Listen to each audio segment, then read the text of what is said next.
It is officially time for the Black Ink Crew Season 2 Episode 6 review, recap, and opinion. And this episode is titled, You're a Wreck. So we start out at the shop. Duchess is going to do a tattoo for a woman named Maria Davis, who has HIV, or the AIDS. Maria wants an HIV or AIDS ribbon tattooed on her because she just wants to get a tattoo. She acknowledges Leviticus 19:28 in the Bible, where it says, quote, "You shall not make any cuttings in your flesh for the dead, or nor tattoo any marks upon you. I am the Lord." Despite biblical passages forbidding Christians from receiving tattoos, like most fake Christians, she doesn't care. She tells a pathological lie about wanting to get a tattoo to start up conversation about the AIDS. She should just tell the truth. She wanted a tattoo and found an excuse to get one. End of story. Maria's life story goes as follows. She helped develop a lot of rappers' careers, such as Brooklyn rap legends Jay-Z and Big L.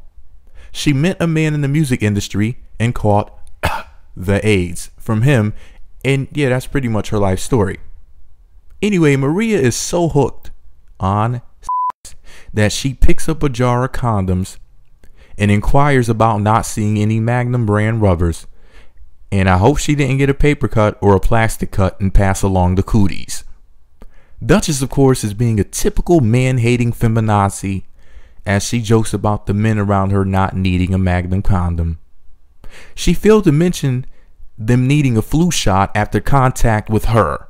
The nasty mosquito with dreadlocks has a saber-toothed tiger down there, so she needs some big meat to feed its hunger. Anyway, Maria is so thirsty to give the gift of the plague puss away that she has the audacity, yes, audacity of a whore, to ask Walt, loud at that, "Are you a Magnum man, sir?" And I know that Walt wanted to turn around and say, quote, "Bitch, nobody is thinking about that rotten rodent nestled between your crusty thighs. We try to be nice to you and that you come on the show, and nobody's wearing a hazmat suit and a breathing mask trying to be funny. I mean, Michael Jackson even wore gloves and a mask just to be around everybody. And you have the AIDS, the main event, the Super Bowl of STDs. Nobody, and I mean nobody, is trying to bite your crusty cracker. That nasty, wormy, breaded fish that you have working with is not on the menu. Walk around looking like Freddy Cougar. Not Freddy Krueger, Freddy Cougar. But you're no MILF, ma'am. You are not a MILF, a mother I love to f***. You're a MILH, a mill, a mother I love to heal. And no, I don't mean sexual healing either. Now sip an AIDS cocktail from a disposable cup. How could a suicide bomber such as yourself dare to even think about sex at all?" End quote. Sadly, Walt took the quote higher route and said, "Excuse me, this is not the kind of conversation that we have at Black Ink." Yeah, tell that to Sky and Teddy. Maria asks, why does everybody want a Magnum? And I'm thinking, so they don't contract the Marias.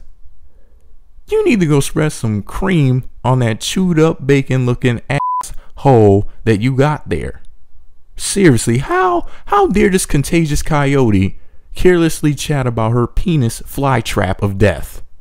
All jokes aside, Caesar says that his father was dealing with a woman for about 10 years. And when she was doing her thing on the side, she contracted the AIDS and passed the ball to his dad. Caesar wasn't very close with his father. He can count on two hands how many times he saw him. He further states that his guide in life is to not be like his dad. He doesn't want to go running from woman to woman, and he wants to do the opposite of anything that his father did. So he went and got with a crazy woman named Duchess. Side note, I finally figured out what Caesar's head reminds me of. Caesar's head is shaped like Mega Man's helmet. Anyway, back to the show. In the next scene, Sassy and Puma are at the park conversing. You know, Puma has his mom back in his life, and he says that he has all his girls around him, and he wants to be more family orientated. And then, all of a sudden, out of nowhere, a low-life heckler says, quote, She's not from Washington. You from Harlem. Suck a dick. You're not from Washington Heights, bitch, with your blue hair. At this point, Sassy's looking a little bit heartbroken, and Puma has had it up to here with the foolishness. Puma walks over there and says, "Sweetheart, she's not from Washington. She's actually from Harlem. So you're sounding mad stupid. You sound wild stupid." Then he attempts to walk away. He felt that there was an injustice. He was just speaking up for his friend, but that was a bad move. A homo thug wearing red pants and a mint green v-neck shirt approaches Puma and threatens to throw him in the water. He keeps saying, "What's up? Why you came over there?" I guess this is this punk simp's way of defending that big mouth troublesome woman. After more what's ups than I can count, and this little sissy asking Puma if he's a thug over and over again, this punk pushes Puma to the ground. Then this homo thug with his blonde Cisco from Drew Hill looking hair proceeds to wrestle with and even punch Puma. So hopefully the police will see his face on television in his ugly outfit and arrest him and put him in the gay man's paradise where he belongs, aka jail. I just wish that Puma was armed with a registered firearm. I mean, this coward assaulted this moron on camera for no other reason than being a super simp.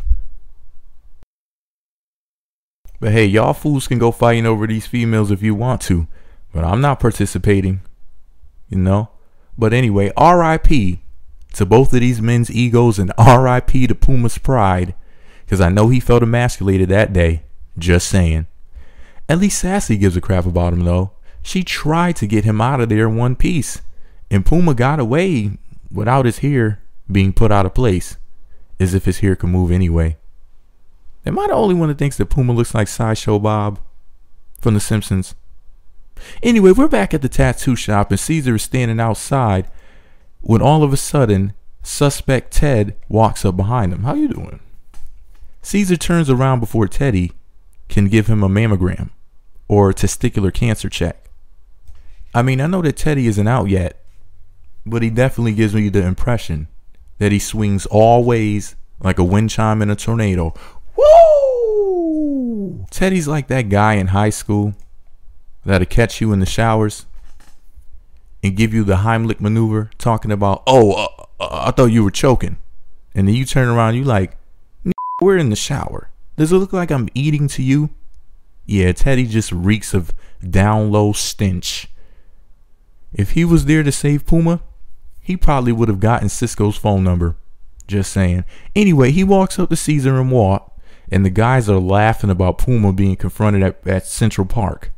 And these three stooges think that it's just so funny. Caesar feels that he deserves it. And these three homos are joking about how Puma is missing teeth, and with friends like these, who needs enemies? Anyway, back inside the shop, Duchess is piercing a very unattractive woman's nipples. Hopefully for her viewing pleasure only. Nobody wants to see that. And Duchess lets us in on some BS story about being insecure about the size of her chest. Now, she claims that she was at her Aunt Joe's retirement party, and her cousin named Kim has a set of twins. Now, when she met them for the first time, her daughter groped Duchess like a TSA agent and asked her whether or not she was a boy or a girl. And I'm thinking maybe her face had something to do with that question. I mean, I have diagnosed Duchess with swollen feet and overgrown calves. Here's my recommendation. Kanye West rented out the whole San Francisco Giants stadium to promote to Kim Kardashian. And luckily for you, Duchess, the place is not fully occupied. So do the world a favor and take a seat, bitch. While it may be true that Duchess's chest is the same size of oh shit's brain and Caesar's testicles, you would never wear a bikini top and go on stage and dance if you were honestly insecure. You just want a bigger chest and some attention. You are not insecure, you just desire a larger chest and to be oogled at. Learn the difference, ladies. Anyway, Duchess' chest is so flat, she could use an eye patch for a bra. No denying that. Nobody is hating on your mosquito mouse, Duchess. I mean, I love popcorn kernels myself, so pass the butter. Back at the shop, Walter is using the work computer to look up his dad that he hasn't seen since he was 15 years old. Caesar's father left when he was 5, and he saw him one more time when he was about 18. By the time he was 21, he was dead.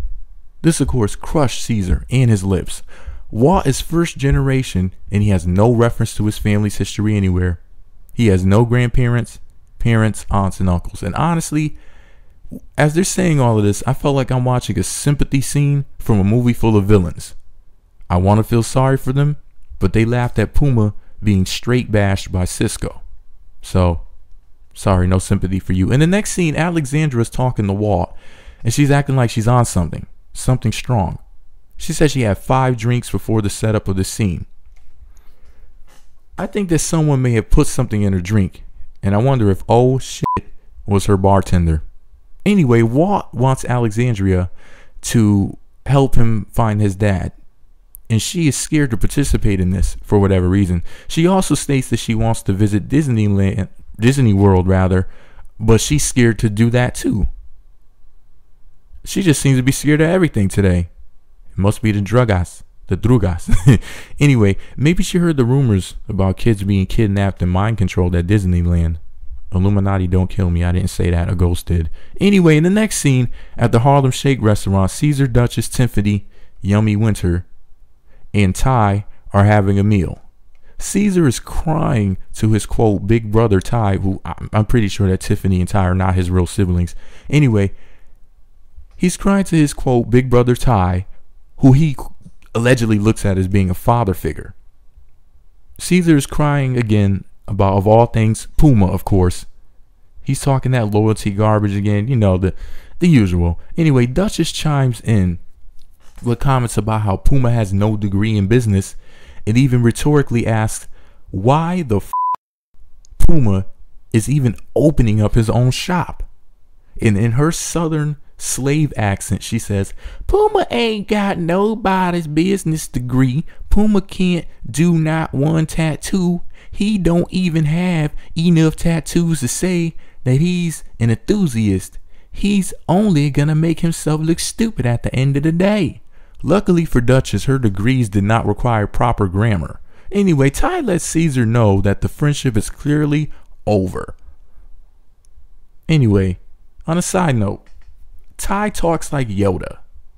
He talks like he's from another planet. It was hard for me to even comprehend what he said. The gist of what he said was the friendship was over. I did understand that part. He must be one of them smart, dumb ninjas. In the next scene, Monster DNA Products has booked my boo thing, Alexandra Estevez, Puma, and Sassy to promote some products, such as Monster brand headphones. Anyway, Alexandra is not at the shoot yet. She tells Puma on the phone that she had to bring some things to her abuela, her grandmother, and then possibly get a manicure and pedicure. Then she'd come through in a cab. And the big mouth makeup artist Natalie is bitching already. Sassy feels that Alexandra is not acting professional, and they're having doubts about hiring her to open up their new tattoo shop, Ink 24. Oh well, their loss, Alexandra's gain. Natalie states that they should just do the shoot by themselves, and that Alexandra is raggedy and she doesn't have the time to do her look because it would take like 3 additional hours, and she has to wear a wig and yada yada yada. And I'm thinking, this is being said by the woman with a crocheted rag on her head. Why would a woman with an electric blanket hijab dare to speak about my boo thing like that? And of course, this woman has no ring on her finger. Anyway, she asks Puma whether or not she should speak to her, or he should. Puma says, let me do it. He didn't want Natalie to, being an evil wench to her. As soon as Alexandra comes in the room, Natalie viciously attacks her. She jumps on her like a wild animal. Natalie's ego is brimming and boiling over as she just refuses to even wait for Alexandra to even have the chance to apologize for being late to the photo shoot. So I guess this Natalie witch is Miss Perfect. She's walking around wearing that thing on her head and just... Anyway, it can't... Wait a second. I know what she looks like now. Yup, a black Smurf. That's a Smurf hat. I knew I saw that thing somewhere before. Anyway, she was just being so rude to Alexandria. So rude that anybody with a pulse would feel bad watching this. Sassy, the nasty saber-toothed tiger, with the dead toucan Sam parrot on her head, finds this tongue lashing to be very humorous. A lesbian being humored by a tongue lashing. I don't even have to make a joke out of that. She desires popcorn while watching this drama. And this is why no one will marry you. You like seeing people suffer, right? Sassy will die a poor old lady surrounded by cats and colorful strands of hair. They say you are what you eat. And Sassy is a cunt. Anyway, Alexandria takes the higher route and tries to leave peacefully, like any civilized person would.